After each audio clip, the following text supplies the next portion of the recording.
World Health Organization on Tuesday, August 31 says the highly transmissible Delta variant is now the dominant COVID-19 variant in the Philippines. WHO nagbabala ang kinakatakutan na Delta variant ay isa ng community transmission disease na hindi alam kung saan nagmumula. Mas iba yung pag-iingat ang hinihingi sa ating mga kababayan at sa mamamayan upang maiwasan na ang pagkahawa at higit sa lahat ang pagkakasakit ng marami pang iba. Panoorin po ang kabuuan ng video. Maraming salamat po. WHO representative to the Philippines Rabindra Abeyasinghe says this is based on the existing data that they are seeing. The Delta variant was found in 69% of the 748 positive samples that underwent genome sequencing recently. We do know that the Delta variant spreads very fast, is more transmissible, has a shorter incubation period. And so, yes, with this kind of transmission, with these kinds of numbers, we are in community transmission with the Delta variant. On August 23, the Health Department said community transmission of the Delta variant was already taking place in Metro Manila and Calabarzon. At the time, further studies were needed if the variant had spread in communities in other parts of the country. The Delta variant is worrisome because of its characteristics that allow the virus to quickly infect more people, crippling health systems further. Meantime, Abeyasinghe says they will look into the experience of the Philippines in terms of wearing face shields as protection against COVID-19.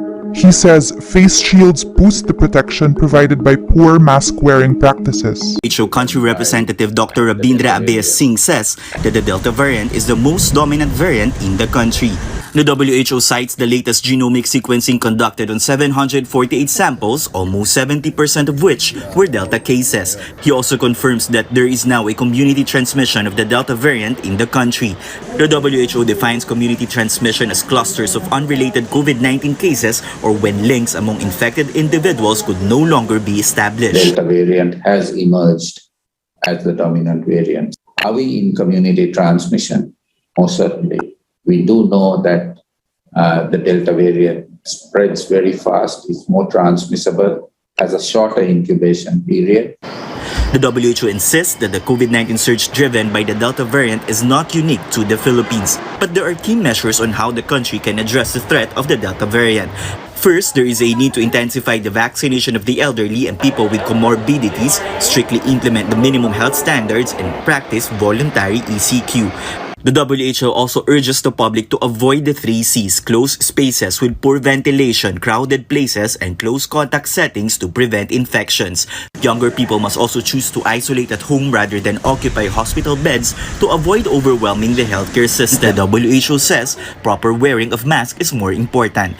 There is no evidence that the use of face shields adds a layer of protection against COVID-19, but the WHO says it can help when a person is not wearing mask properly. It is indeed a race against time. Sa kada araw at buwan na ang mga virus na ito at baryente ay palakas ng palakas at higit na nakakahawa at nakakapinsala para bang papalayo ng papalayo ang ating paglabas sa lockdown o mga restriksyon at kung kailan tayo papasok ulit sa normal na buhay. Subalit, alam ko kung tayo magsama-sama at magkakaisa, kaya nating labanan ang virus na ito basta sundin lamang ang mga patakaran para sa ating kaligtasan. Maraming salamat po.